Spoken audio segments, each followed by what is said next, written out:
और एक बात बताऊं आपको मैं, ये हनुमान जी महाराज है ना, इन्होंने गदा हाथ में लेकर के, बढ़िया विकराल रूप बना करके, पर्वत आदि हाथ में लेकर के हम सब लोगों को एक बहकावे में रखा है।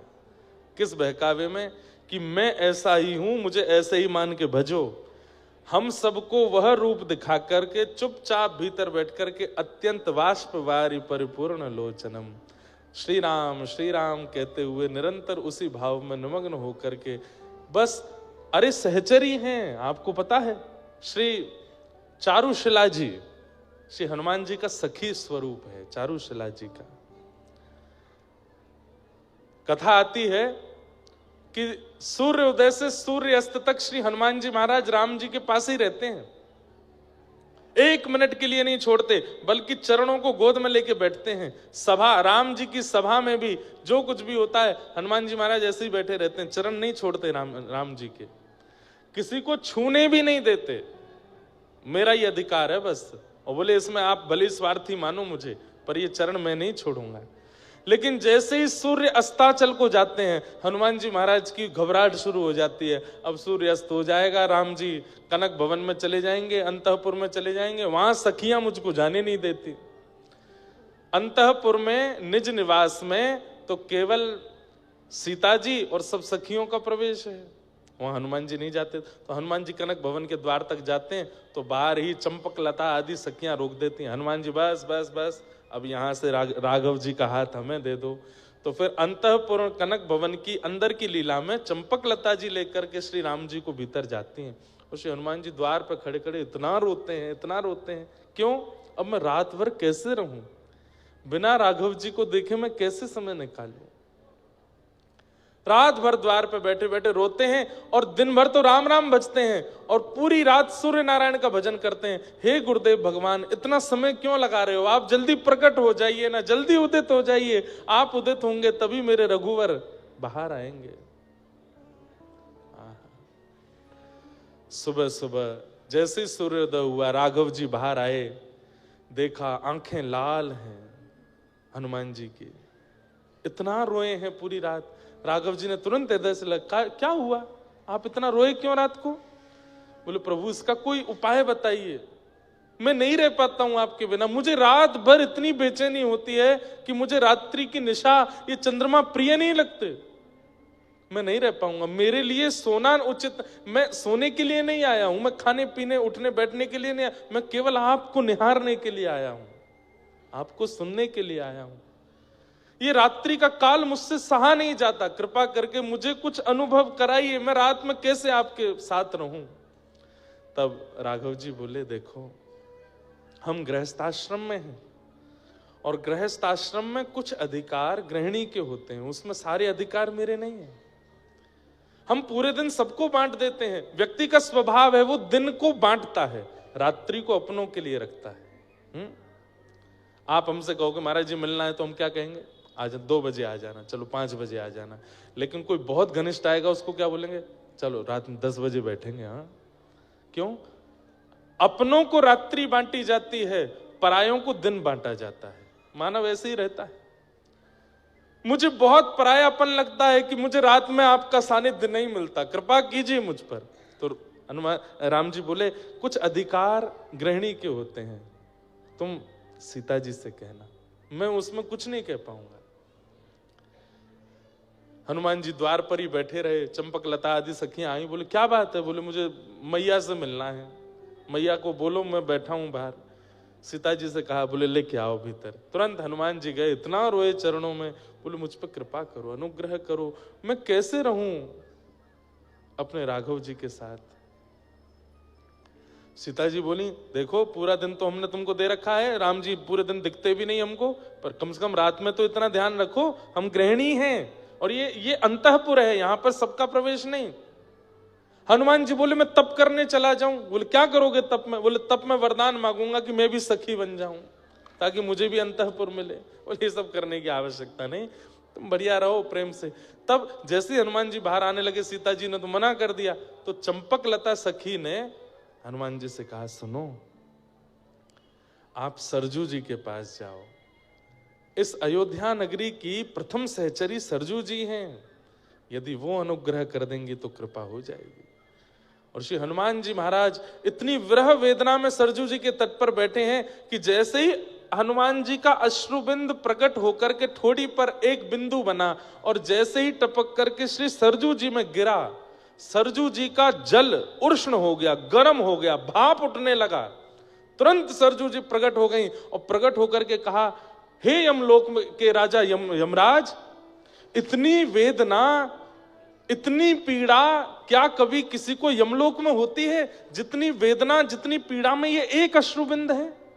यमराज कहते हैं, इतनी वेदना तो यमलोक में भी किसी को नहीं होती। कौन है इतनी वेदना में? तब देखा तो तट पर श्री हनुमान जी बैठे हैं। कितनी वेदना है उनको राघव जी के दर्शन की। सरजू जी गई और जाकर, क्या बात है हनुमान? बोले, मुझे सखी बनाओ, मुझे सहचरी बनाओ, मुझे अब ये पुरुष वेश में नहीं रहना, मुझे ये बानर वेश में नहीं रहना, मुझे सखी बनाओ, मुझे अंतःपुर में रहना है, राघव जी के संग रहना है। और ऐसी कृपा कर दो, दिन में मैं हनुमान बन के रहूं, रात्रि में मैं सखी हो जाऊं। और श्री सरजू जी ने कृपा करके वीणा प्रदान की श्री हनुमान जी को और संध्या होते ही आशीर्वाद दिया कि संध्या होते ही आप चारुशिला सखी के रूप में प्रकट हो जाओगे और अंतःपुर में श्री राघव जी की सेवा करोगे। तो दिन भर तो श्री हनुमान जी महाराज गदा लेकर के या उठा के मार, वाय उठा के फेंक दे, पूरे दिन ऐसे उग्र रूप में रहते हैं।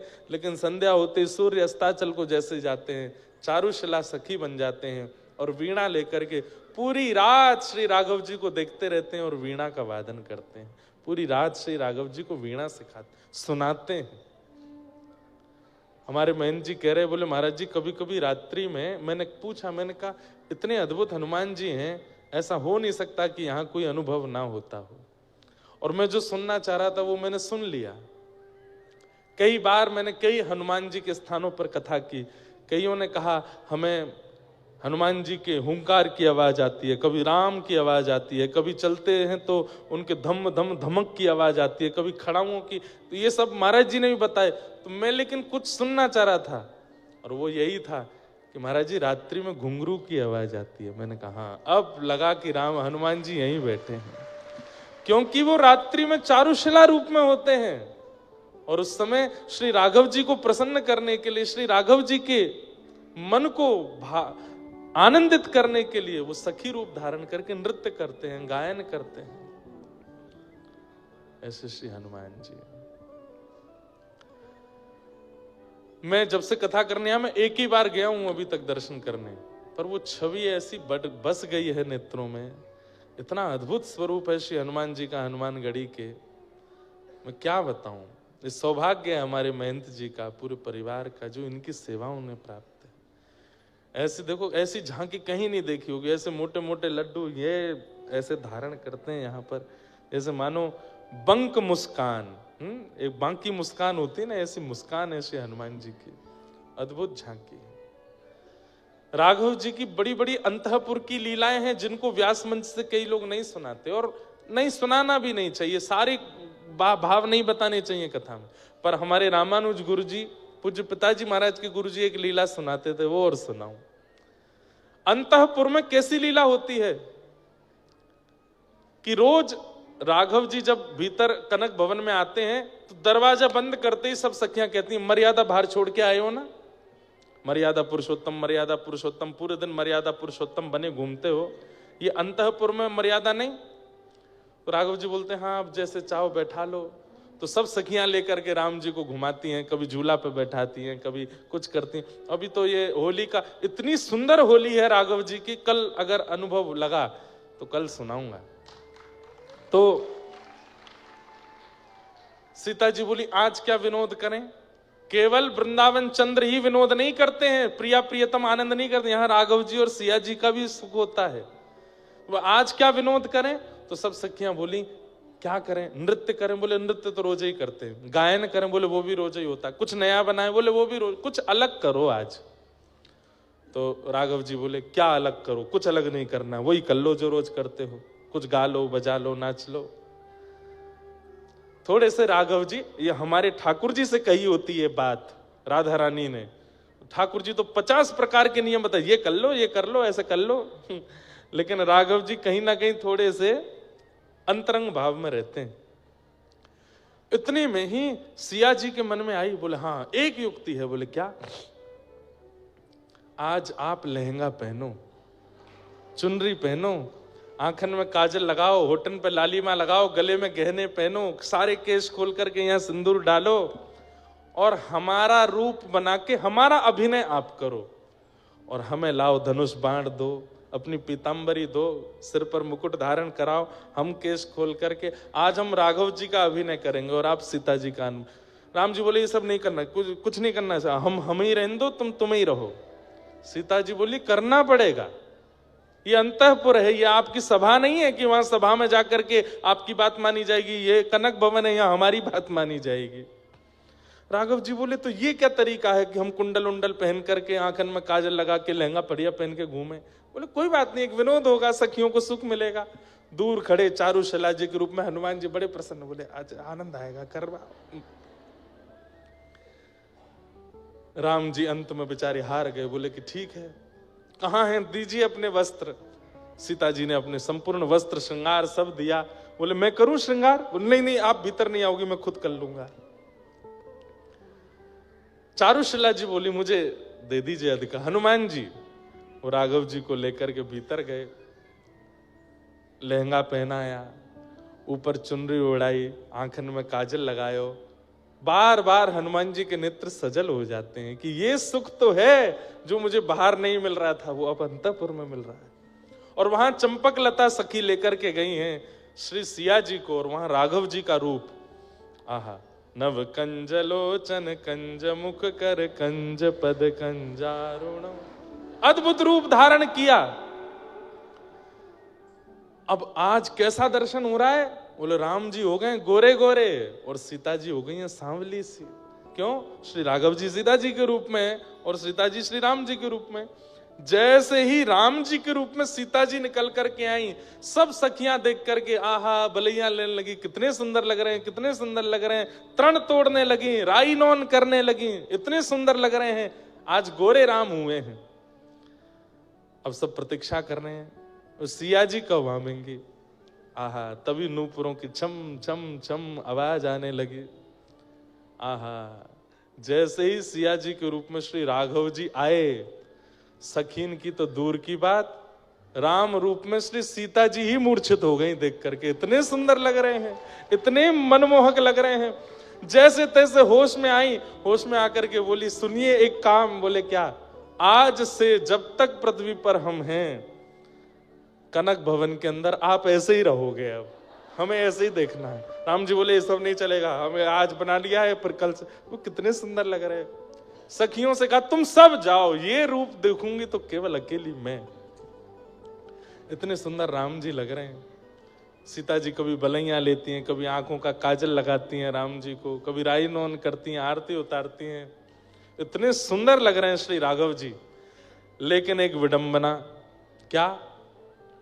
वशिष्ठ मुनि जो यदुकुल के, रघुकुल के आचार्य हैं, वो पूरे दिन तो गुरु रूप में रहते हैं, लेकिन वो जानते हैं कि राघव जी साक्षात भगवान हैं, सीता जी साक्षात लक्ष्मी हैं। तो पूरे दिन तो वो गुरु रूप में रहते हैं, आशीर्वाद देते रहते हैं राम जी को। लेकिन संध्या होते ही वो सरजू जी के तट पर अपनी कुटिया में जाते हैं और तुरंत गुरु रूप त्याग करके एक साधक बन जाते हैं और श्री राघव जी के चरणों में बारंबार प्रणाम कर, मानसी सेवा करते हैं। राघव जी को चित्त में बुला के उनको प्रणाम करते हैं। लेकिन हैं भी तो वशिष्ठ मुनि। अब वशिष्ठ मुनि जैसे ही सरजू जी के तट पर बैठे, नेत्र बंद करके हृदय में राघव जी को प्रणाम करने के लिए जैसे ही उनका आवाहन किया, तो क्या देखते हैं? राम जी तो गोरे गोरे दिख रहे हैं और सीता जी सांवली सी दिख रही हैं। वशिष्ठ मुनि बोले ये क्या हो रहा है चित्त में? ये राम जी गोरे कैसे हो गए? ये श्याम वर्ण के ठाकुर जी गोरे क्यों दिख रहे हैं? तुरंत सरजू जी में स्नान किया, स्नान करके फिर से माला आदि करके फिर से नेत्र बंद करके जैसे ही मानसी में बैठे, सिंहासन पर गोरे राम जी बैठे हैं, बगल में चुनरी ओढ़ के घूंघट करके सांवली सीता जी बैठी हैं। बोले ये क्या हो रहा है? कहीं ऐसा तो नहीं है कोई संकेत है? कहीं मेरे शिष्य राम कहीं संकट में तो नहीं है?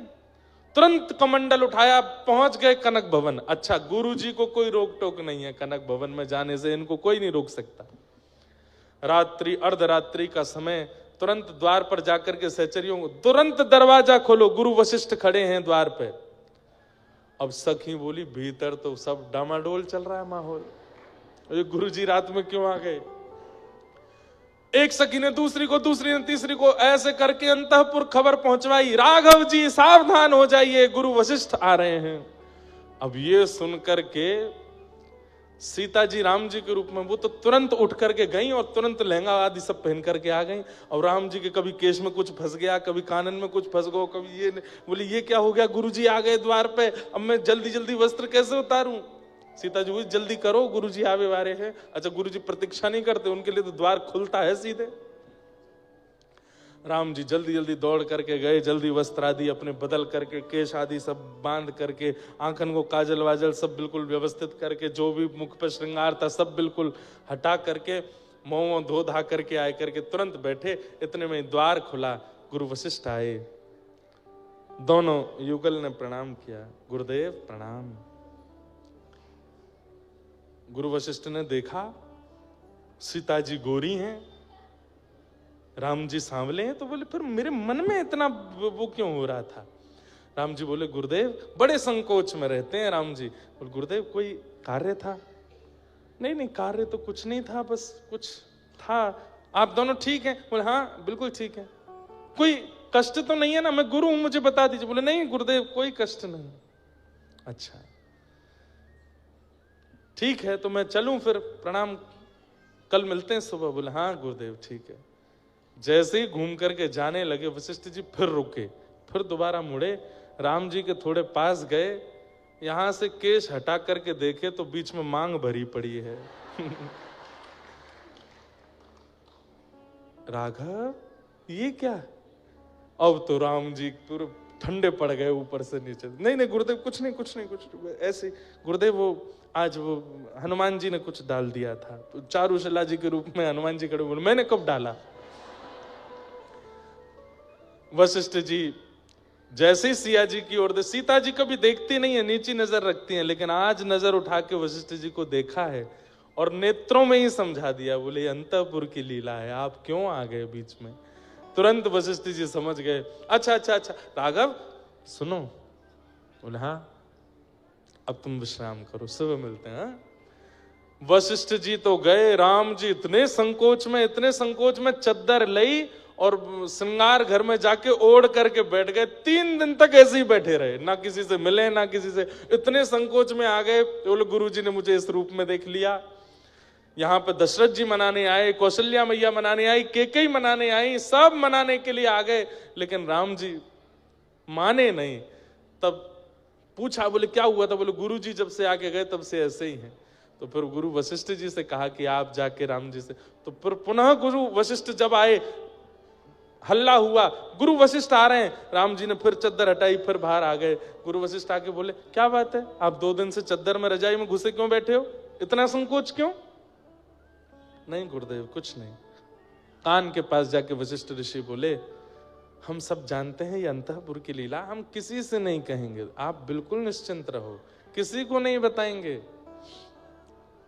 अब गुरु वशिष्ठ ने कितनी छुपाई बात कि आज हम मंच से आपको सुना रहे हैं। आज पूरी दुनिया सुन रही है, तो सोच लो गुरु वशिष्ठ ने कितनी छुपाई होगी। लेकिन श्री हनुमान जी महाराज, ये बंधुओं, ये बड़ी अंतरंग लीलाएं हैं ठाकुर जी की। हमारे पूज्य पिताजी के गुरुदेव श्री रामानुज गुरु जी इस कथा को सुनाते थे। आज पता नहीं क्यों श्री हनुमान जी सुबह से ही ऐसे रस में भीगे भीगे से दिख रहे हैं, तो ये सब भाव प्रकट कराए हैं। अनंत बलवंत श्री हनुमान जी महाराज की। तो उनका जो बल दिख रहा है ना, वो तो केवल हम लोगों को बहकाने के लिए कि तुम भैया यहीं तक ही सीमित रहना, मुझसे बल आदि ही मांगना। वास्तव में श्री हनुमान जी से तो प्रेम लक्षणा भक्ति मांगो, क्योंकि अंतःकरण में तो वही रस है, वही प्रेम है, वही भाव है श्री हनुमान जी के। अब मेरे को कथाएं तो इतनी याद आ जाती हैं। कृष्ण लीला में जो वंशी है ना, कल्याण अंक में मैंने पढ़ा था, वो श्री हनुमान जी महाराज है। हनुमान जी ही हैं। राम जी ने भरत जी से पूछा कि हनुमान ने हमारी इतनी सहायता करी कि हमें ऋण जैसा लगता है अपने ऊपर, उसके ऋण से हम कैसे ऋण हों। तब भरत जी महाराज बोले, अब ये इसका उत्तर मुझ पे तो नहीं है। तब बोले, तुम जब संशय में आते हो तो क्या करते हो?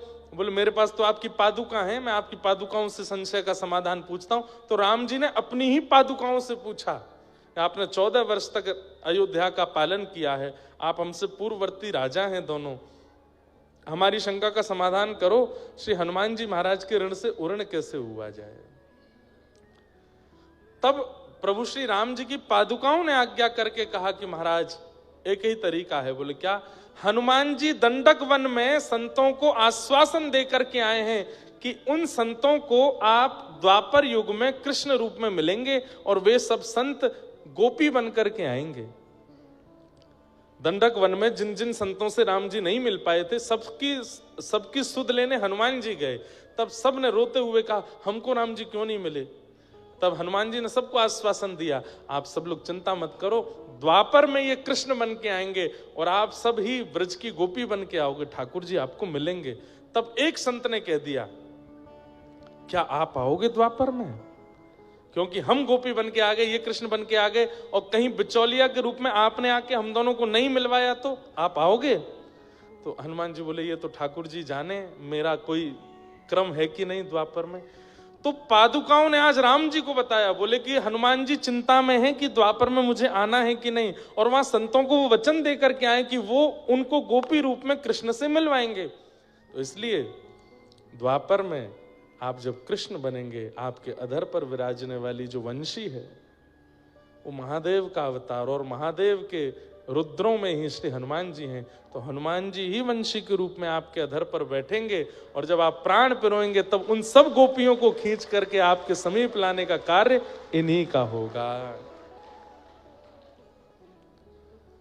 आहा, अद्भुत अद्भुत भाव है। सबको प्रणाम करते हैं। कहां चल रही थी कल कथा? नख पे धार लियो गिरिराज नाम, गिरधारी पायो है। सुरपति पूजा मेट कृष्ण, गिरिराज पूजायो है। ओ सुरपति पूजा मेट कृष्ण, ये हमारे ब्रज के रसिया हैं।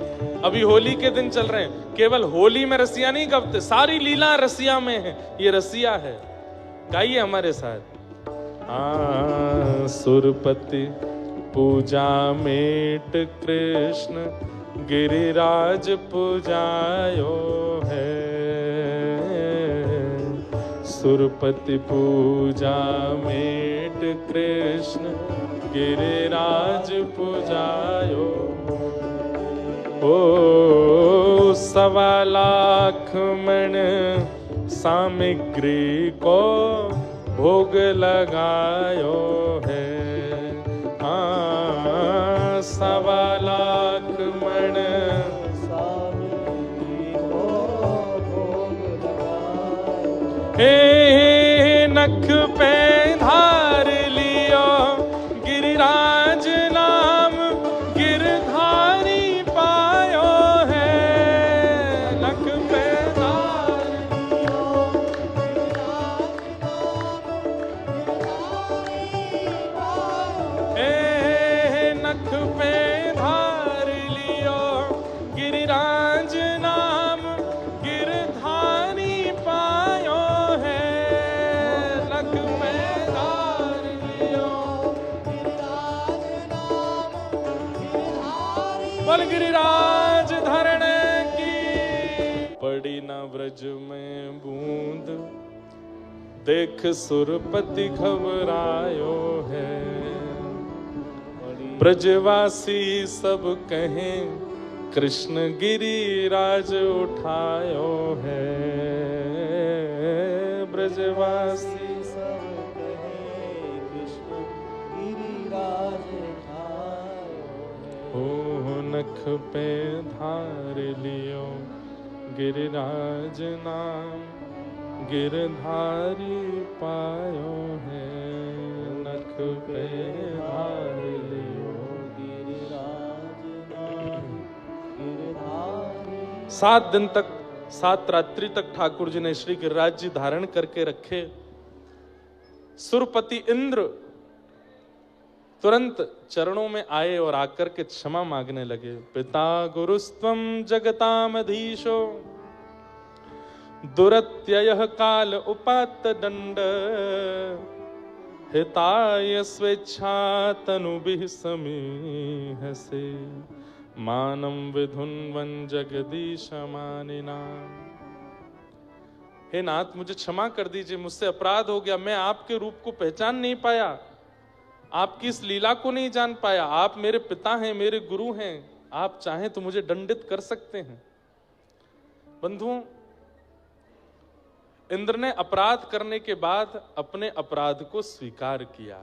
हमारे भारत के विशिष्ट संत हुए श्री विनोबा भावे, महाराष्ट्र के, वे कहते थे कि मानव का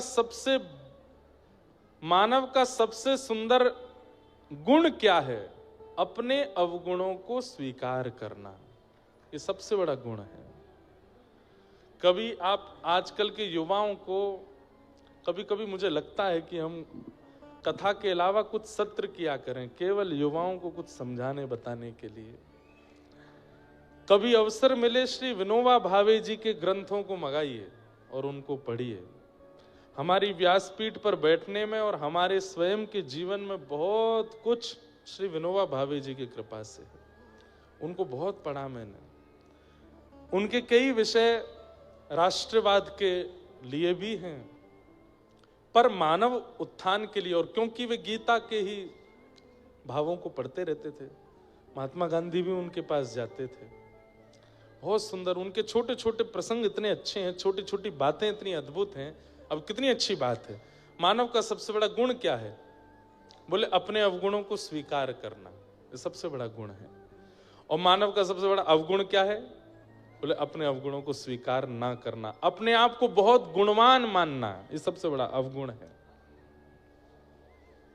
बंधुओं, व्यक्ति शीशा दिखता है तो शीशे में, शरीर में या मुखमंडल पर जो कमी होती है शीशा दिखा देता है, और उस कमी को आप ठीक कर लेते हो। कोई बाल आगे आ रहा है तो ठीक कर लोगे, आंखों के ऊपर कुछ हो रहा है तो वहां ठीक कर लोगे, नाक टेढ़ी मेढ़ी हो रही है तो सीधी कर लोगे, गहने इधर उधर हो रहे हैं तो उसको व्यवस्थित कर लोगे, कपड़ा कुछ ऊपर नीचे है तो ठीक कर लोगे। ठीक वैसे ही बंधुओं, व्यक्ति प्रत्येक दिन अपने अवगुणों को, अपने अवगुण रूपी दर्पण को देखे। मुझ में क्या क्या अवगुण है? क्रोध है, लोभ है, ईर्ष्या है, अभिनिवेश है, ये है, जो भी आपके अवगुण हैं, नित्य उसको यदि आप स्वीकार कर, तो मुझ में ये अवगुण है, तो यह स्वीकारीकरण आधे अवगुण को नष्ट कर देगा। व्यक्ति अस्वीकार करता है, इसलिए वह अवगुण बढ़ता रहता है, बढ़ता रहता है। आज इंद्र ने आकर के भगवान के सामने तुरंत स्वीकार किया कि मैंने गलती की, मैंने अपराध किया। अच्छा, एक बात होती है कि गलती स्वीकार करना, अपराध स्वीकार करना। गलती और अपराध स्वीकार करने मात्र से काम नहीं चलेगा। वो जो किया है उसका दंड भी स्वीकार कीजिए और उसके लिए प्रायश्चित्त भी कीजिए। केवल स्वीकारीकरण से काम नहीं चलेगा। इसके लिए उचित जो दंड मुझे मिलना चाहिए वो मिलना दीजिए मुझे, और इसका जो प्रायश्चित हो मैं वो भी करूंगा। तब जाकर के आप अपने अपराध से विमुक्त हो पाओगे। लेकिन हमारा आपका स्वभाव कैसा है कि हम अपने अपराधों को सदा नजरअंदाज करते रहते हैं, अपने दोषों को सदा नजरअंदाज करते रहते हैं। इसलिए वो दोष अंतिम समय तक चित्त में रहते हैं, और एक समय आयु हो जाने के बाद तो वो दोष इतना प्रगाढ़ हो जाता है, आपके मुख पे दिखने लगता है, आपके मुख मंडल पर उसकी झांकी आ जाती है कई बार। और एक बात बोले, व्यक्ति का चेहरा सब कुछ बता देता है। उसके मुखमंडल की कांति, उसके आंखों का घूमना, उसकी नाक, उसके बोलने का ढंग, उसके होठों का चयन, उसका हंसना, बैठना, सब बता देता है कि इसमें दोष है कि नहीं। तो कम से कम दोष युवाओं के लिए इतनी बड़ी सुयोग्यता है कि वो अपने अभी इसी उम्र में अपने दोषों को नष्ट कर सकते हैं। यदि रखेंगे अपने अंदर तो कुछ समय बाद चेहरे पर दिखने लगेगा। लोभी व्यक्ति का चेहरा दिखा देता है कि वो लोभी है, क्रोधी का चेहरा दिखा देता है कि वो क्रोधी है, ईर्ष्यालु व्यक्ति की आंखें बता देती कि वो ईर्ष्यालु है, कामी व्यक्ति का मुखमंडल बता देता है, बोलने के शब्द बता देते हैं कि वो कामी है। सब कुछ आपके आवरण में दिखने लगता है। आवरण में वो दोष आवे उससे पहले पहले उस दोष को नष्ट कर दीजिए। और दोष को नष्ट करने का एक ही तरीका है, उसको स्वीकार कीजिए और स्वीकार करके नित्य बस चिंतन कीजिए कि मुझ में ये दोष है, इसकी निवृत्ति कैसे हो ये मुझे बताओ, तभी वो दोष जाएगा। तो इंद्र ने आकर के कहा कि नाथ मैंने अपराध किया, आप मुझे दंड दीजिए, इसके लिए उचित दंड क्या है मुझे दीजिए। भगवान बोले दंड की आवश्यकता नहीं, तुमने कुछ बुरा नहीं किया, हाँ अपराध तो किया, पर तुम्हारी करनी से एक बहुत अच्छा काम हो गया। बोले क्या? जो दूर दूर भटके ब्रजवासी थे वो सब भी मेरे समीप आ गए, एक गिरिराज छत्र के नीचे सब मेरे समीप चरणाश्रित हो गए, इसलिए मैं तुमसे ज्यादा नाराज नहीं हूं। बस आइंदा से अभिमान रहित होकर के इंद्र अपनी पदवी का पालन करना, चलो जाओ। भगवान ने क्षमा कर दिया। क्षमा बड़े न को चाहिए, बड़ों का स्वभाव क्या है? क्षमा कर देते हैं। पर कई अपराध अक्षम्य होते हैं, वहां क्षमा करना अपराध होता है।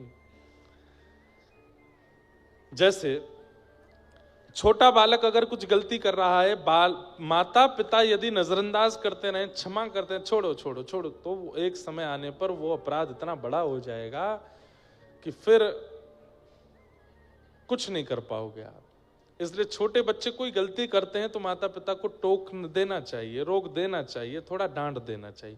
शास्त्र आज्ञा करते हैं, लालयत 5 वर्षाणि 10 वर्षाणि ताड़येत प्राप्ते तु 16 वर्षे पुत्रम मित्र वदाचरेत। 5 वर्ष तक बालकों को डांटना नहीं चाहिए, लेकिन जैसे ही बालक 6 वर्ष का हो जाए तो फिर 15 वर्ष तक ज्यादा लाड़ प्यार नहीं करना चाहिए। लेकिन जैसे ही बालक 16 वर्ष का हो जाए तो उसके साथ मित्रता कर लेनी चाहिए। आप पिता हो, माँ हो, ताऊ जी हो, ताई जी हो, चाचा हो, चाची हो, ये भुला करके उसके प्रति मित्र भाव रखो। आजकल के युवा क्या करते हैं, जो बात माता पिता को भी नहीं बता सकते वो अपने मित्र को बता देते हैं। मित्र में ऐसी कौन सी चिंबक है, उससे कह देते हैं। और घर में जिनके संग रहे, जिन्होंने पाल पोस के बड़ा, उनको नहीं बताते। क्यों? क्योंकि उन लोगों ने इतना अधिकार नहीं दे रखा, उन लोगों ने इतने दायरे बना दिए कि वो बालक उस तक पहुंचने में घबराता है, वो मित्र के साथ में बैठ जाता है, बता देता है। इसलिए हमारे शास्त्रों ने कहा कि 16 वर्ष के बाद बालकों के साथ तेजी से पेश मत आइए, उनके साथ मित्रता कर लीजिए और उनके सबसे अच्छे मित्र आप बन जाइए, ताकि वो आपसे कुछ ना छुपावें, सब कह दें। और यदि वो कोई बात कह भी दें और ऐसी बात कह दें जो अस्वीकार्य हो, जिसको आप स्वीकार नहीं कर सकते, तो उनके सामने रिएक्ट मत कीजिए, पीछे से जाकर के उसका कुछ तोड़ ढूंढिए। भाई, किसी के जीवन को बनाना इतना आसान नहीं होता है, बहुत लगना पड़ता है। माता पिता की तपस्या होती है बालक के जन्म से लेकर 16 वर्ष की आयु तक उसको निर्माण करना।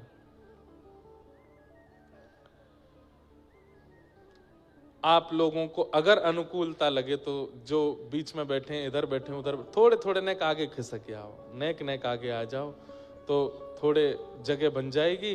पीछे जो लोग बेचारे खड़े हैं, परेशान हो रहे हैं, उनको भी जगह बैठने को मिल जाएगी, ऐसी हमको आज्ञा हुई है। थोड़े थोड़े आगे आ जाओ। आप एक एक व्यक्ति 1-1 इंच भी आगे आओगे तो कम से कम आपके पीछे से जो स्थान बचेगा उसमें ऐसे उठ के हल्ला करके नहीं, बैठे बैठे करो, बैठे बैठे सब लोग थोड़े थोड़े आगे आ जाओ।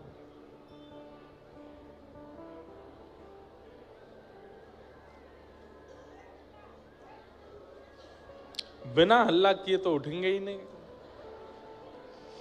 क्या बताएं महाराज, जल्दी से बैठ जाओ।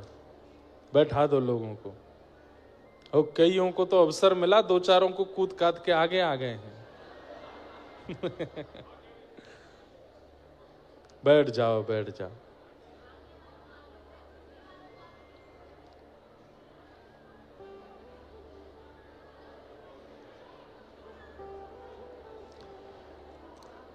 कितनी शांति थी थोड़ी देर पहले।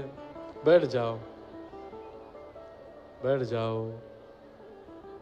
चलो अब जो जहां खिसक गए बस ठीक है, जगह मिल जाए ठीक। बाकी जिन लोगों को जगह नहीं मिल रही खड़े हैं, एक दिन की कथा और बची है, कल जल्दी आके अपना स्थान ले लेना। और क्या करें।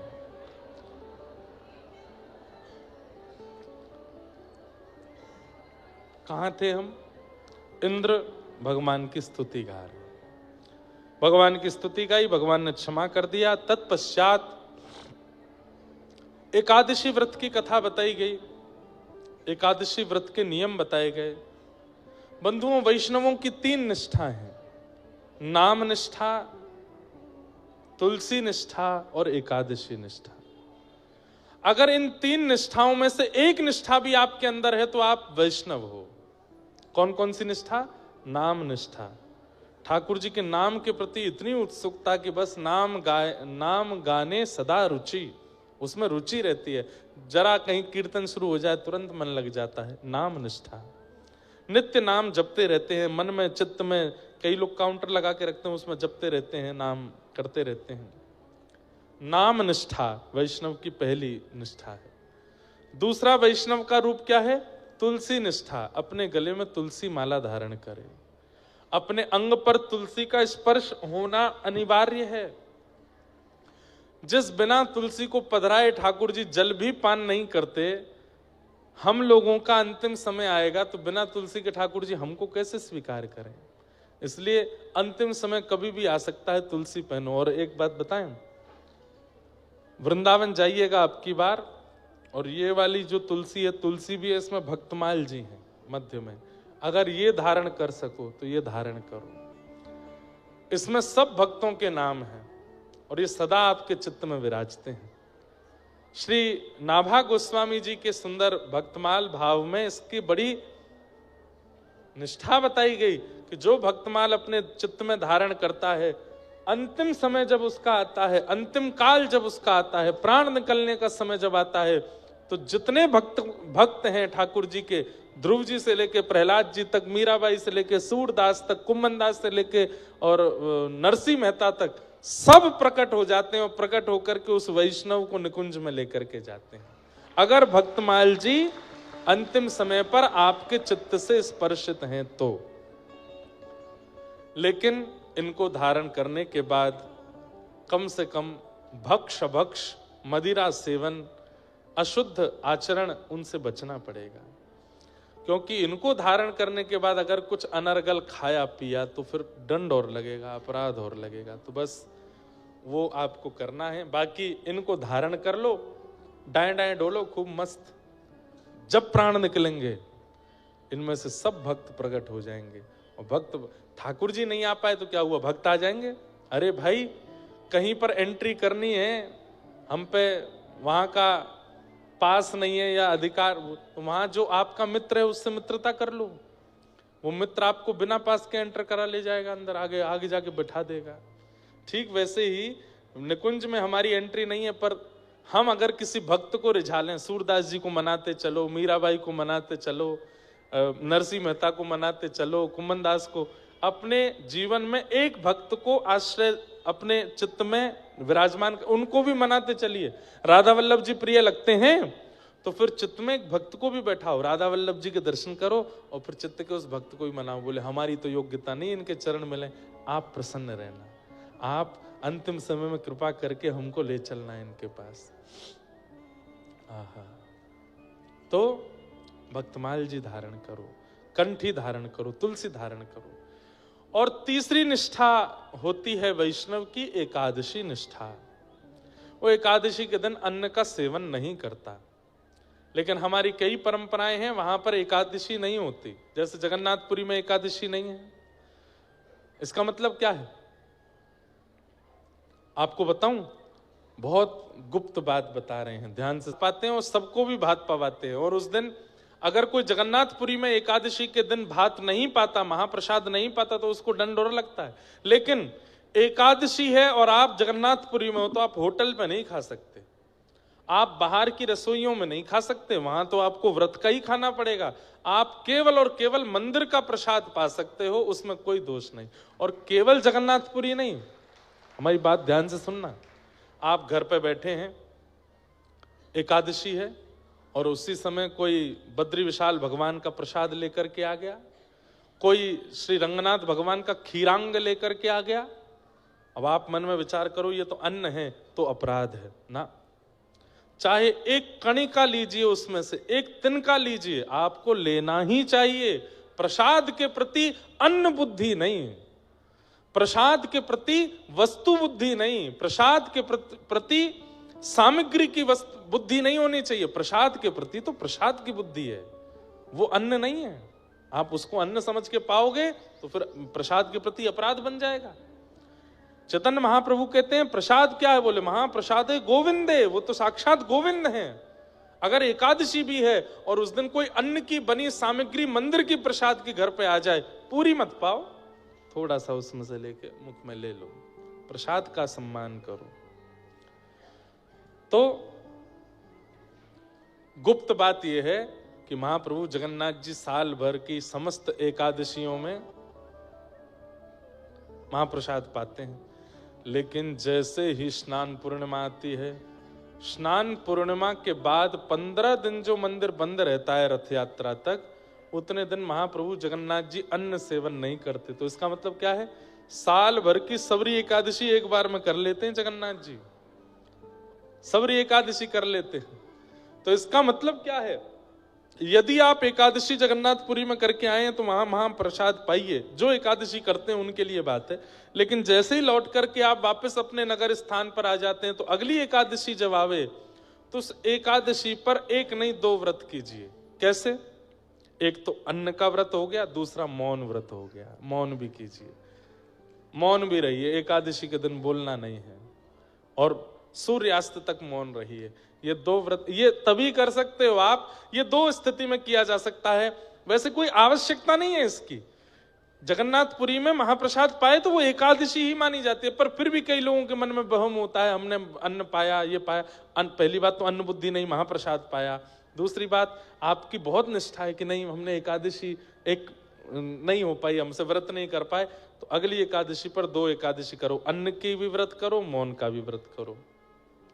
या फिर ये नियम आप तब पालन कर सकते हो जब एकादशी आपकी पूर्व की कोई छूट जाए, जैसे यात्रा में होने के कारण, घर में कोई घटना हो गई उसके कारण, या फिर घर में कोई ऐसी बात थी, या कुछ आप अस्वस्थ थे, हॉस्पिटलाइज्ड थे, या कुछ भी था जिसके कारण आपकी एकादशी छूटी, तो अगली एकादशी पर उसकी भरपाई करो। अब जैसे मान लो आपकी 3-4 एकादशी छूट गई, तो 3-4 एकादशियों में अन्न व्रत और मौन व्रत दोनों करो, ताकि उसकी पूर्व की छूटी हुईयों की भी भरपाई होगी। पर एकादशी करनी चाहिए। श्री तुकाराम जी महाराज, नहीं, श्री नामदेव जी महाराज एकादशी के प्रति इतनी निष्ठा रखते थे, वो स्वयं तो पाते ही नहीं थे, और किसी को खाते हुए देखते थे तो जाके दंडवत चरणों में गिर जाते, बोले तेरे हाथ जोड़ो भैया, आज एकादशी, अन्न मत पाओ, अन्न मत पाओ। क्यों? एकादशी के दिन अन्न में पाप का निवास होता है। अच्छा, अब ये थोड़ी इस बात को समझिएगा, उससे होता क्या है?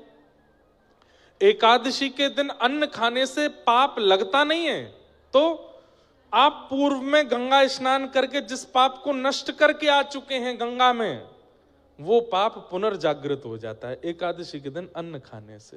पूर्व के किए हुए पाप जो प्रायश्चित्तों से, नदी स्नान से, देवलोक भ्रमण से, ब्राह्मणों के आशीर्वाद से जो नष्ट हो चुके हैं, एकादशी के दिन अन्न सेवन करने से वो पुनर्जागृत हो जाते हैं। तो क्या करें? नहीं पाना चाहिए, अन्न नहीं पाना चाहिए। तो श्री नामदेव जी महाराज किसी को एकादशी स्वयं भी करते थे, किसी को खाने भी नहीं देते थे। और तो और एकादशी के दिन नामदेव जी अपने मोहल्ले में डोलते थे, घरों में जाके खिड़की खोल खोल के देखते थे कोई अन्न तो नहीं खा रहा। तो वो सब लोग कहते तुम्हारा क्या बिगड़ रहा, हम खा रहे हैं, हमारा मन, हमें नहीं रखनी एकादशी।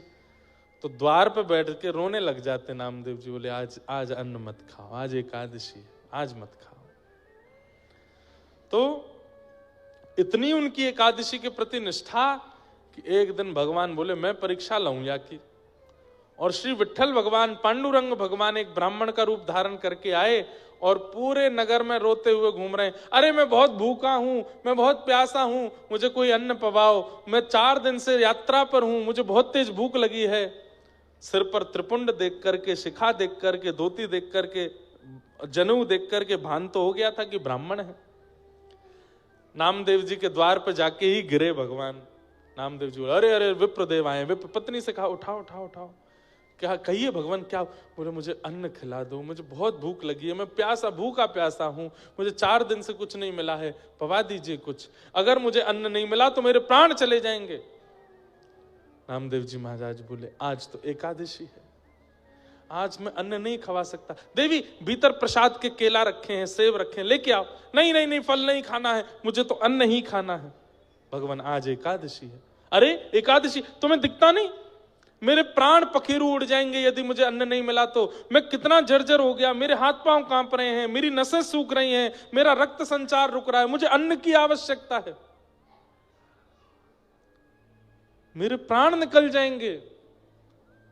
नामदेव जी महाराज बोले अन्न तो नहीं मिलेगा। बोले मेरे प्राण जाएंगे तो भी नहीं। बोले ठीक, अच्छी बात है, वैकुंठ मिलेगा एकादशी आज। प्राण चले भी गए तो सीधे भगवत धाम जाओगे। कैसे व्यक्ति हो तुम, यहाँ प्राण निकल रहे हैं मेरे, तुम कह रहे हो वैकुंठ जाऊंगा मैं। बोले अरे एकादशी, एकादशी के दिन प्राण निकले, इसके लिए कितना लोग प्रार्थना करते हैं, लेकिन आपके प्राण में निकलने नहीं दूंगा। लीजिए केला खाओ, दूध पी लो, फल खा लीजिए, फलाहार कर लीजिए, अन्न मत खाइए। ठाकुर जी बोले ठीक है तो मैं दूसरे के घर चला जाऊंगा। बोले वहां मैं जाने नहीं दूंगा, क्योंकि मुझे पता है आप अन्न खा लोगे और मैं किसी को अन्न खाने नहीं देता एकादशी के दिन। भगवान बोले बड़े विचित्र आदमी हो, खुद भी नहीं खिलाते, मुझे कहीं खाने भी नहीं देते, जाने भी नहीं देते। अरे मेरे प्राण निकल रहे हैं। भगवान जोर जोर से नाटक करने लगे, चिल्लाने लगे, अरे नगरवासियों, अरे इसने मुझे कैद कर लिया है, मेरे प्राण निकलवा रहा है जबरदस्ती। नामदेव जी बोले नहीं नहीं नगरवासियों, मैं इनके प्राण, मैं फल खिला रहा हूं, ये खा नहीं रहे हैं, आज एकादशी, अन्न में खाने नहीं दूंगा। तो नगर के जो चिढ़ने वाले लोग थे वो आकर के नामदेव जी पर चिल्लाने लगे, अरे ये हमारे साथ भी ऐसा करता है, हमारे घरों में आकर के भी देखता है, कोई अन्न तो नहीं खा रहा। अरे तुझे करनी है एकादशी, तू कर, सबसे क्यों करवाता है भैया, आज तो नहीं खाया ना आपने। बोले कि अभी भी देखो इसको यही चिंता है कि मैंने अन्न तो नहीं खाया, अपनी चिंता कर, मेरा तो उद्धार हो जाएगा, पर मुझे है कि सबका होना चाहिए, कोई रह ना जाए इस धराधाम पर, सब पंढरीनाथ को प्राप्त कर लें। ठाकुर जी बोले परीक्षा तो हो रही है लेकिन थोड़ी और बड़ी हो। इतने में ठाकुर जी दौरा पड़ गया, ठाकुर जी को जोर जोर से हिलने लगे, अन्न खिलाओ, अन्न खिलाओ, मेरे प्राण निकल रहे हैं। नामदेव जी महाराज सिर सहलाने लगे, पैर दबाने। पत्नी से बोले देवी एक काम करो, दूध में केला घोल करके पिला दो इनको, थोड़े प्राण तो बचेंगे। ब्राह्मण ने मुंह बंद कर लिया, नहीं वो नहीं पीऊंगा, अन्न ही खाऊंगा। अब मेरे प्राण निकल रहे हैं, प्राण निकल रहे हैं। आंखें ऊपर चढ़ा ली भगवान ने और देखते ही देखते सचमुच के जैसे प्राण निकल जाते हैं वैसे ठाकुर जी हो गए। हाथ शिथिल पड़ गए, श्वासें रुक गई, धड़कन रुक गई, शरीर ठंडा पड़ने लगा। नगर के लोग बोले अरे नामदेव, ऐसा पाप करके तू कौन से नरक में जाएगा, कौन सी ऐसी एकादशी जिससे तेने प्राण हरण कर लिया एक ब्राह्मण के। नामदेव जी महाराज पत्नी से बोले देवी हमारी निष्ठा के कारण किसी के प्राण गए हैं, ये अकेले नहीं जाएंगे, इनकी चिता में हम लोग जीवित प्रवेश करेंगे, हम भी इनके साथ जाएंगे, हम नहीं रहेंगे, हमारी वजह से प्राण गए। अपने घर में ही चिता बनाई, उनका शव रखा, एक शव की तरफ पत्नी पति और सब बच्चों को भी बैठा लिया और अग्नि हाथ में लेकर के नीचे चिता में अग्नि प्रज्वलित कर ली। हाथ जोड़ के बैठ गए, हे पंडरीनाथ, मैंने एकादशी नियम तोड़ा नहीं, पर मैं किसी को देखता भी नहीं अन्न खाते हुए, इसलिए इन विप्र के प्राण गए, इसलिए मैं अपने प्राणों की आहुति इनके साथ दे रहा हूं। सब नगर के लोग देखते रहे। अग्नि जैसे ही प्रज्वलित हुई, ताप जैसे ही उस शव को लगा, उस शव थोड़ी, वो तो भगवान थे। ठाकुर जी कमर में गर्मी से लगी, इतने में ठाकुर जी उठ के बैठ गए, शंख चक्र गदा पद्म धारण चतुर्भुज रूप में प्रकट हो गए। चिता के अंदर से नामदेव जी को, पत्नी को, सबको बाहर निकाला, हृदय से लगा लिया। अरे मेरे नामा, मैं तो परीक्षा लेने आया था तेरी, और तुम उस परीक्षा में सफल हुए। तुम्हारी निष्ठा देखने आया था, कैसी निष्ठा मेरी एकादशी के प्रति। और ये दृश्य देख करके सब नगरवासियों ने भी प्रण ले लिया कि भैया अब हम भी एकादशी करेंगे। जब एकादशी से ठाकुर जी की इतनी प्रसन्नता है तो हम क्यों ना हो। बंधुओं, मैं अपने उद्धार के लिए जब कोई काम करता हूं ना, ठाकुर जी इतने खुश होते हैं, इतने खुश होते हैं। आप अपने उद्धार के लिए जब क्रिया करते हो, ठाकुर जी कहते हैं सोने का छत्र मत चढ़ाओ, पोशाक मत चढ़ाओ, इत्र मत चढ़ाओ, दान दक्षिणा पेटी में मत चढ़ाओ, पर अपने कल्याण उद्धार के लिए तुम क्रिया करो। मुझसे ज्यादा प्रसन्न कोई नहीं होता। ठाकुर जी कहते हैं मुझे इतनी खुशी होती है जब व्यक्ति अपने उद्धार के लिए क्रिया करता है। एकादशी व्रत जब व्यक्ति करता है, उत्साह के साथ करता है, उस दिन ठाकुर जी इतने प्रसन्न होते हैं, हमें देख करके रीझते हैं ठाकुर जी। और यदि वो प्रसन्न हमारी एक क्रिया से होते हैं तो हम क्यों ना करें उन्हें प्रसन्न। अरे संसार में रहने वाले प्रेमी जन एक दूसरे के लिए कितना त्याग करते हैं। क्या हम ठाकुर जी के लिए 15 दिन में आने वाली एक एकादशी में अन्न त्याग नहीं कर सकते? करिए, और बड़ी निष्ठा के साथ इसको करिए। इस प्रकार बताते हुए अब आगे रास पंचाध्यायी का प्रसंग आया। भगवान पिता रात्रि शरदोत्फुल्ल मल्लिका विक्षरन्तुम मनश्चक्रे योग मायामुपाश्रित। बंधुओं, संपूर्ण श्रीमद् भागवत में एक विलक्षणता है, बहुत ध्यान से सुनिए सब लोग, इधर देखो। श्री परीक्षित जी प्रश्न करते हैं और सुखदेव जी उत्तर के रूप में कथा सुनाते हैं। लेकिन रास पंचाध्यायी के विषय में आता है कि यहां परीक्षित ने प्रश्न नहीं किया कि मुझे रास लीला के बारे में बताओ, सुखदेव जी अपने आप ही सुनाने लग गए। क्यों? क्योंकि ये रास का प्रसंग ऐसा है कि जब तक इसमें प्रविष्टि नहीं होगी, इसमें प्रवेश नहीं होगा, संपूर्ण लीलाएं अधूरी सी हैं। भगवान का प्राण है रास पंचाध्यायी। मैं हर कथा में बताता हूं, आज फिर बता रहा हूं, रास का मतलब नृत्य नहीं होता। आप नैमिषारण्य आए हैं कथा सुनने के लिए, ये रस है। लेकिन नैमिषनाथ भगवान आपके घर आ जाएं आपका प्रेम लेने के लिए, वो रास है। आप वृंदावन जाते हो, वो रस है, पर वृंदावन बिहारी आपके पास आ जाते हैं, वो रास है। आप जगन्नाथपुरी जाते हो, वो रस है, पर जगन्नाथ जी आपके घर आ जाते हैं, वो रास है, वो रास है। समझ में आई बात? आप प्रधानमंत्री से मिलने गए, वो रस, पर प्रधानमंत्री आपके घर आ गए, वो रास। रास का मतलब क्या है? मैं हरि का सुमिरन करूं, ये रस है, पर हरि मेरा सुमिरन करें, ये रास है। अपने आप को इतना योग्य बना लीजिए, भक्ति मार्ग में इतना निपुण कर लीजिए कि मेरा सुमिरन हरि करें, मैं पावा विश्राम। भक्ति पथ में गंतव्य क्या है? किसी ने मुझसे कहा आपकी व्यासपीठ का नाम भक्ति पथ है, इस भक्ति पथ का गंतव्य क्या है, डेस्टिनेशन क्या है? तब मैंने कहा भगवत ठाकुर जी मिल जाएंगे तो पथ तो रुक जाएगा, और ये पथ कभी रुकता नहीं है। तो भक्ति पथ का गंतव्य क्या है? बोले मैंने सुमिरन करने से प्रारंभ किया था तो मैं भक्ति पथ पे था, पर मैं सुमिरन करते करते ऐसी स्थिति आई, अब मेरा सुमिरन हरि करने लग गए हैं, ये भक्ति पथ का गंतव्य है। ठाकुर जी मेरा स्मरण करने लगे। आप कहोगे महाराज जी क्या कहना चाहते हैं, भगवान हमारा भजन करते हैं? बोले हाँ। आज पंढरीनाथ भगवान की याद आ रही है। श्री विठ्ठल भगवान महाराष्ट्र में विराजमान है। वे नित्य कीर्तन करते हैं, हाथ में करताल लेकर के। रात्रि में जब पुजारी जी मंदिर बंद करके शयन करा करके गए तो पुजारी जी को दृश्य दिखा। कैसा दृश्य दिखा? कि ठाकुर जी भुजा उठा करके करताल बजा रहे हैं और श्री लक्ष्मी जी बगल में बैठ के मृदंग बजा रही हैं और ठाकुर जी उछल उछल करके नृत्य कर रहे हैं। तुरंत पुजारी जी ने जाकर के जैसे ही कपाट खोल करके देखा तो अंदर क्या पाया?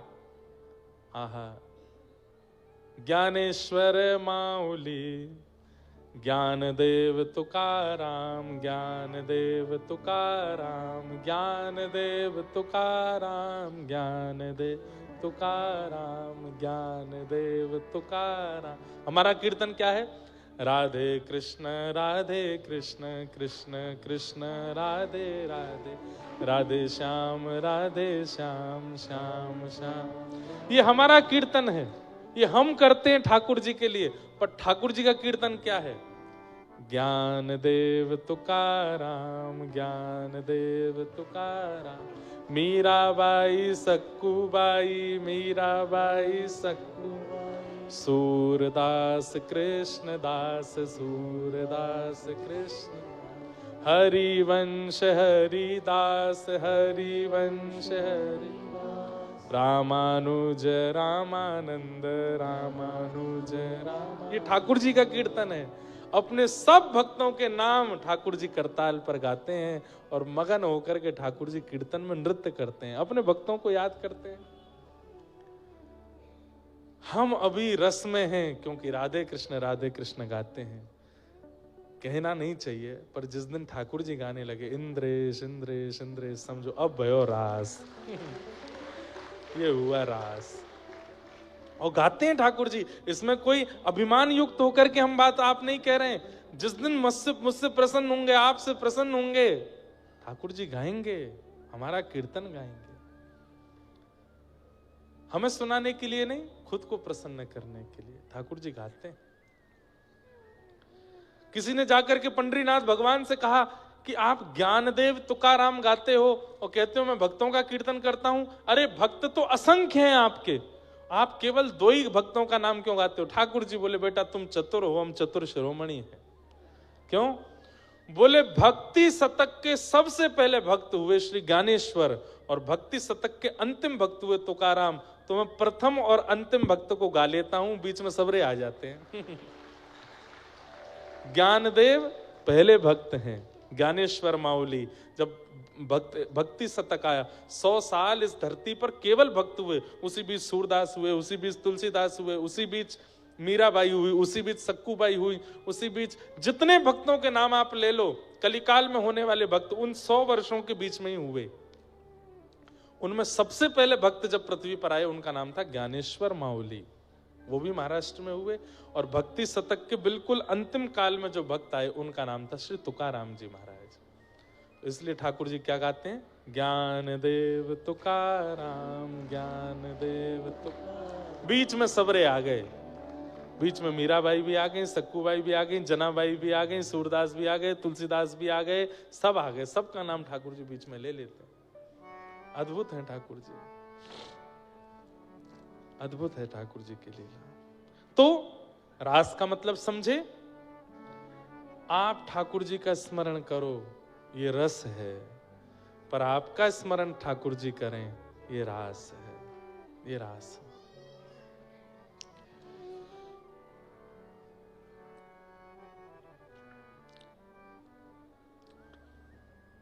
रास पूर्णिमा का दिन आया, शरद पूर्णिमा का दिन आया, और जैसे पूर्णिमा का चंद्रमा प्रकट हुआ, गोपियों के चित्त में हलचल होने लगी। क्यों? क्योंकि ठाकुर जी ने चीर हरण के समय कहा था कि मैं शरद पूर्णिमा की रात्रि पर रास करूंगा। रास करूंगा मतलब तुम्हें मुझे नहीं बुलाना पड़ेगा, मैं तुमको बुलाऊंगा। और आज गोपियां विचलित हैं, व्याकुल हैं, श्याम सुंदर मिलेंगे, श्याम सुंदर बुलाएंगे। और इतने में ही कदम वृक्ष के नीचे बैठ गए ठाकुर जी और वन में जाकर के आहा क्या कर रहे हैं ठाकुर जी? निशम्य गीतम तदनंगवर्धनम, व्रज स्त्रियः कृष्ण गृहीत मानसा, आजग्मुरन्योन्यमलक्षितोद्यमा, सयत्र कांतो जवलोल कुंडलैः। ठाकुर जी ने ऐसी वेणु का वादन किया, अपने अधर पर वेणु रख करके जैसे ही ठाकुर जी ने उसमें वादन करना प्रारंभ किया तो कहते हैं निशम्य गीतम तदनंग वर्धनम, जैसे आंखें ठाकुर जी को देखना चाहती हैं पर उतनी व्याकुल नहीं है, कान कथा सुनना चाहते हैं पर जगह नहीं मिली तो लौट गए वापस, इतने व्याकुल नहीं है। हाथ सेवा करना चाहते हैं पर सेवा मिली तो अच्छा, नहीं मिली तो लौट गए, मतलब मिले तो ठीक, नहीं मिले तो कोई बात नहीं। ऐसे वाली इंद्रियां गोपी नहीं होती। मिलेंगे कैसे नहीं, मुझे तो चाहिए, चाहे 1 दिन 2 दिन कितना मैं प्रतीक्षा करता रहूंगा, मुझे तो सेवा चाहिए। तो यहां पर कहते हैं ठाकुर जी ने ऐसे वेणु का रव किया कि जो इंद्रियां कृष्ण प्रेम में उन्मुक्त थी वह इंद्रियां और ज्यादा उत्सुक हो गई, उनमें और वर्धन हो गया भगवत प्राप्ति के लिए। चतुर्भुज दास जी गाते हैं, दर्शन को नैना तपे, वचन सुनन को कान, मिलवे को हियरा तपे,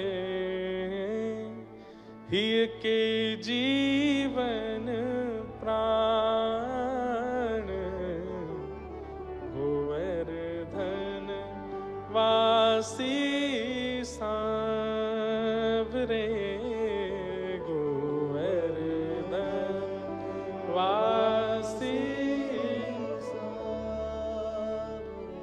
लाल तुम बिन रयो न जाए रे, गोवर्धन वासी। कभी हुआ बंधुओं ऐसा,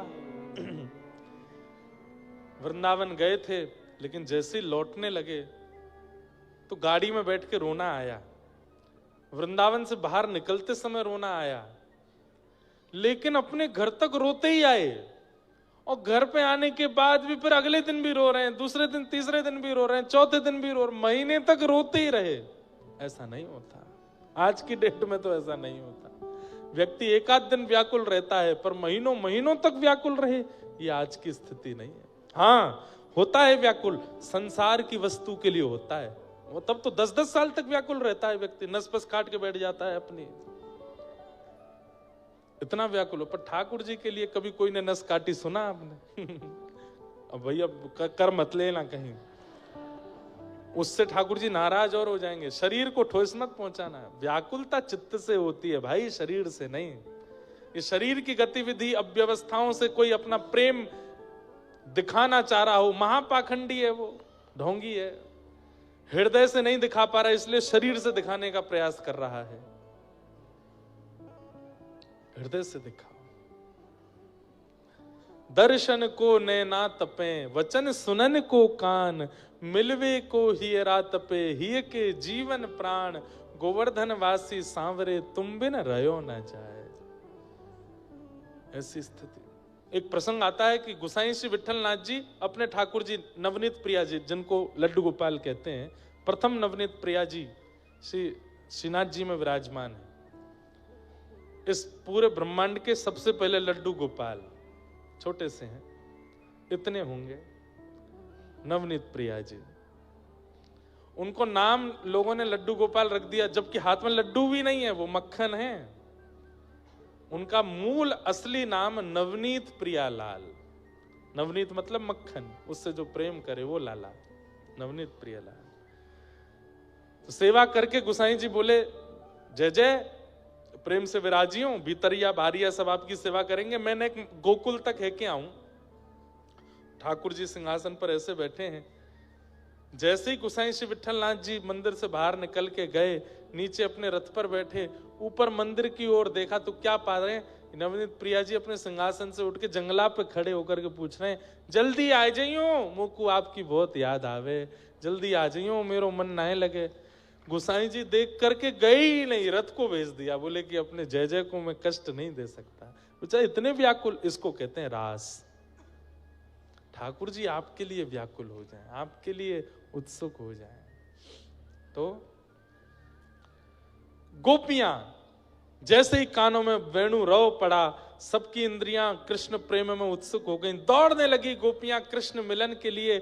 जैसी अवस्था में थी, ये भी विचार नहीं किया घर के लोग क्या कहेंगे, मेरा काम अधूरा है, इसको छोड़ के चली जाऊं, पति डांटेगा, सास कुछ कहेगी, न कुछ विचार नहीं किया, निकल पड़े सीधे ठाकुर जी के पास। प्रेम ऐसा ही होता है,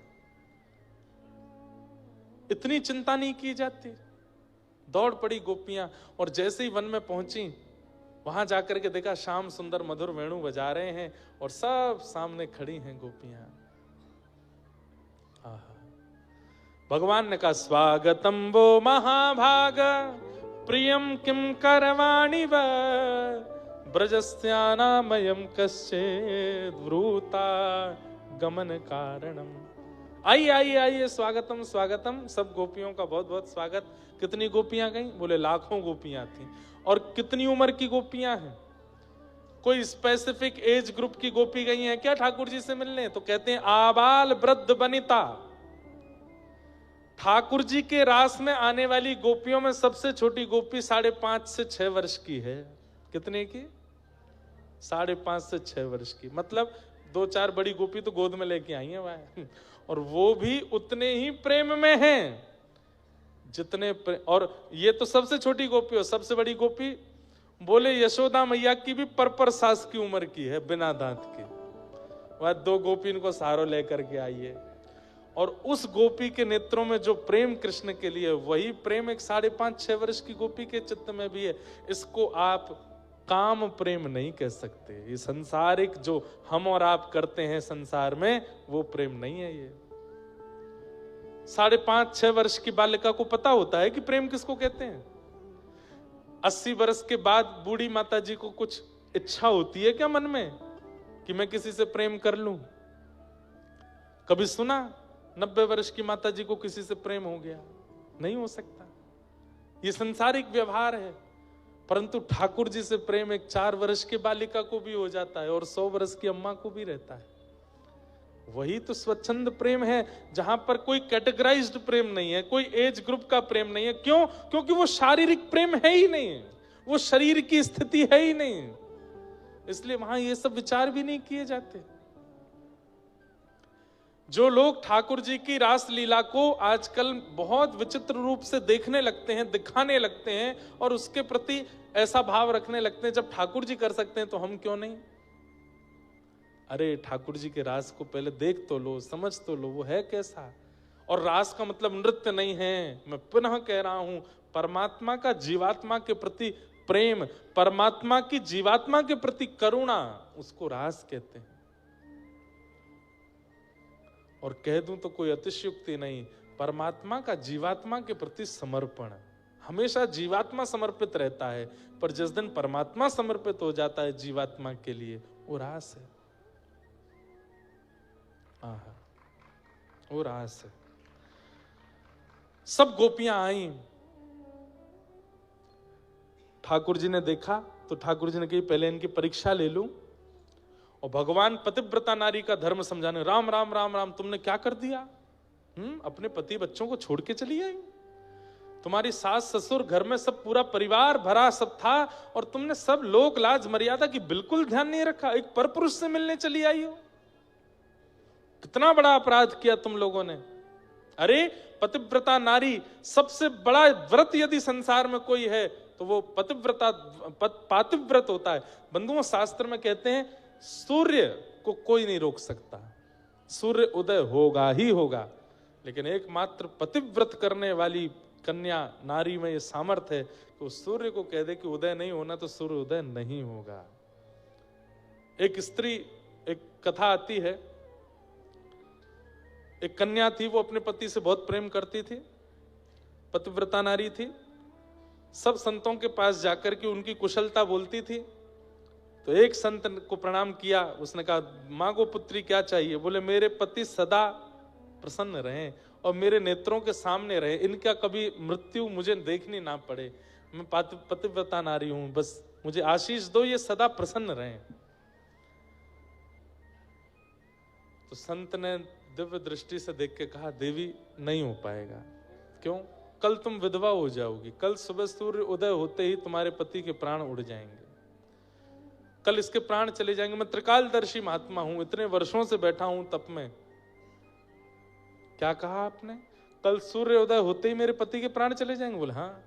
तुरंत वो कन्या, एक स्त्री एक पहाड़ पर जाकर के बैठ गई और जिस दिशा से सूर्योदय होता है उसी दिशा की ओर देख करके बोली, यदि मैंने अपने पति को सर्वांगीण रूप से परमेश्वर मान करके उसकी सेवा आराधना की है, अपने पातिव्रत धर्म को नष्ट नहीं किया, तो हे सूर्य तुम उदय नहीं होना, मेरे पति के प्राण नहीं जाने चाहिए। सूर्य उदय नहीं हुए, भूचाल हो गया, पृथ्वी पर डामाडोल होने लगा, लोगों की मृत्यु होने लगी सूर्य उदय के कारण। कई कारण से पृथ्वी चलती है, जिसमें सूर्य भी एक कारण है। कहते हैं अंततो गत्वा ब्रह्मा जी को आना पड़ा और अंततो गत्वा ठाकुर जी को आना पड़ा। बोले तुम क्यों सूर्य को रोक करके बैठी हो? बोले पहले कहिए कि सूर्योदय होने से पति के प्राण नहीं जाएंगे तो मैं अपना व्रत वापस लूंगी, अपना तप रोकूंगी। तब ठाकुर जी ब्रह्मा जी ने कहा तुम्हारे पति नहीं जाएंगे, नहीं जाएंगे, नहीं जाएंगे। तब जाकर के उसने अपना तप पूर्व लिया और सूर्योदय हुआ, तब जाकर के सब सामान्य हुआ। इसका मतलब अच्छा केवल पतिव्रत पत्नी ही क्यों करे? पत्नी व्रत भी होता है, और ये हंसने वाली बात नहीं है, ये बहुत सीरियस बात है। पत्नी व्रत भी होता है। पतिव्रत का पालन पति करे, पत्नी करे, और पत्नी व्रत का पालन पति करे। इस व्रत में होता क्या है? केवल एक ही काम है, इनके अलावा जो है वो सब मेरे पूजनीय है, यही है मेरी जो है, इनके अलावा और कोई मेरे जीवन में नहीं। यही है बस इस व्रत में, और कुछ नहीं है। कई बार हम लोग संग रहते हैं, किसी अन्य को अपने जीवन में आने नहीं देते, पर जीवन में शरीर से तो नहीं आने दिया, पर मन से आने दिया, नेत्रों से आने दिया, उसके बारे में चिंतन किया। पतिव्रत और पत्नी व्रत वहां टूट जाता है।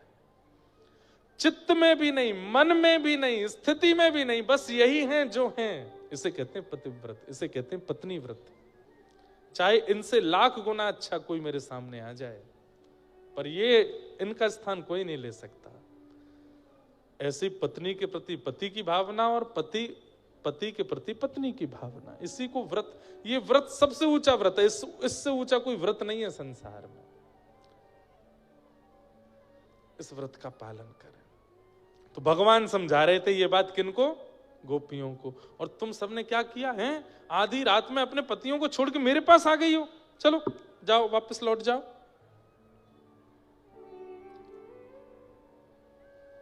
गोपियां बोली आपका हो गया हो तो अब हम कुछ कहें? बोले हाँ बोलो। हमारे संत जन वृंदावन के कहते हैं पर ब्रह्म को कोई शांत नहीं कर पाया। पर ब्रह्म ने जो कह दिया वो पत्थर की लकीर है, उसके ऊपर कोई लकीर नहीं खींच पाया, उसके आगे कोई बोल नहीं पाया। एकमात्र यथाव्रज गोपिका नाम, व्रज की गोपियां हैं जिन्होंने पर ब्रह्म को भी चुप कर दिया, शांत कर दिया। चुपचाप सुनो, आप बहुत पतिव्रत बता रहे हो, अब हमारी बात सुनो। बोले क्या? मैवं विभोर्हति भवान गदितुम ऋषंशम संत्यज्य सर्व विषयांस्तव पादमूलम भक्ता भजस्व दुर्वग्रहमात्यजास्मान् देवो यथादि पुरुषो भजते मुमुक्षु। आज मुझे पता नहीं चला समय का, मैंने सोचा कि अभी तो 12:30 हो रहे होंगे, ये तो 12:45 हो गए। अब हमें रुक्मणी विवाह कैसे करेंगे? अब रुक्मणी विवाह तो पिछले कई कथाओं से हम कर ही नहीं पा रहे, रास तक ही पहुंच पाते हैं, तो हम कहते हैं चलो राधा कृष्ण विवाह कर लो, रास में श्री प्रिया प्रियतम मिल लेंगे, वही विवाह हो जाएगा।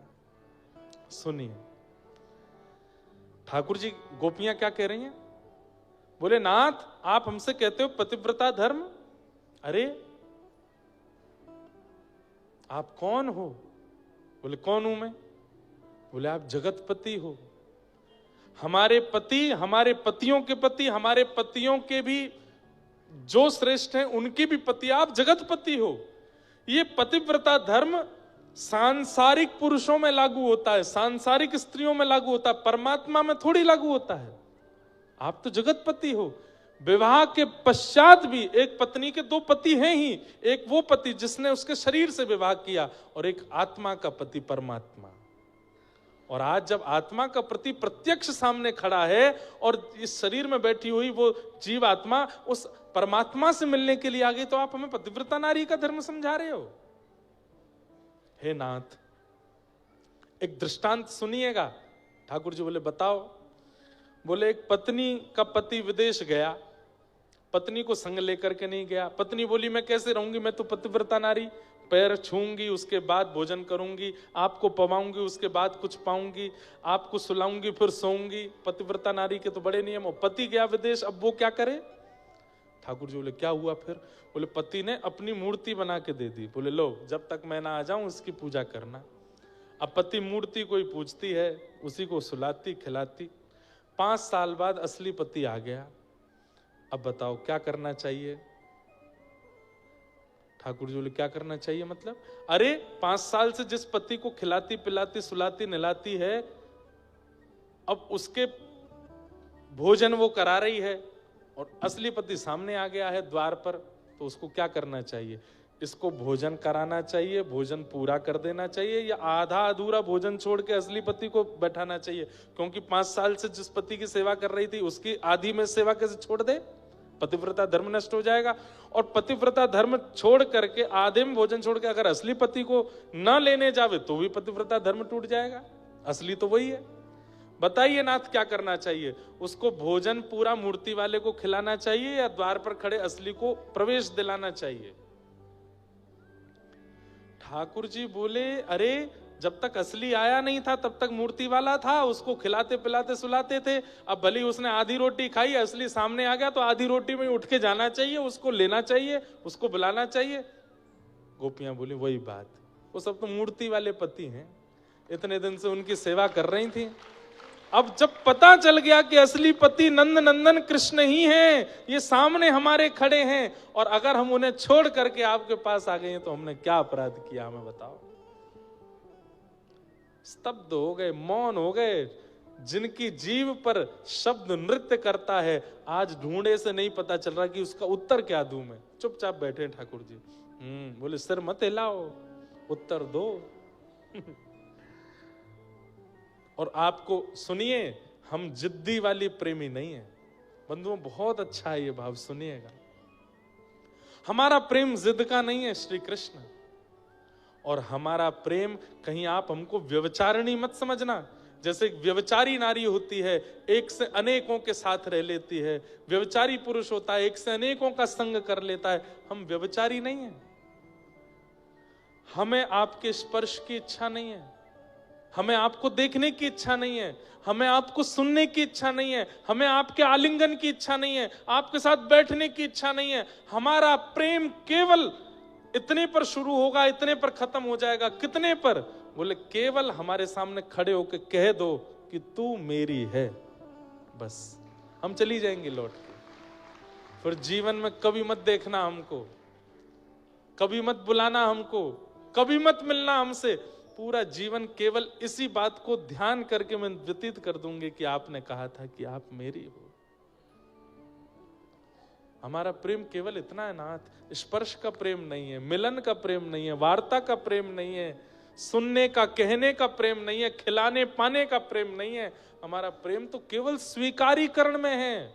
आप बस हमें स्वीकार करके छोड़ दो, कह दो कि आपने स्वीकार किया, और फिर भले ही हमको आप अपने पैरों तले रौंद दो, हम कभी शिकायत नहीं करेंगे। ऐसा प्रेम हो सकता है?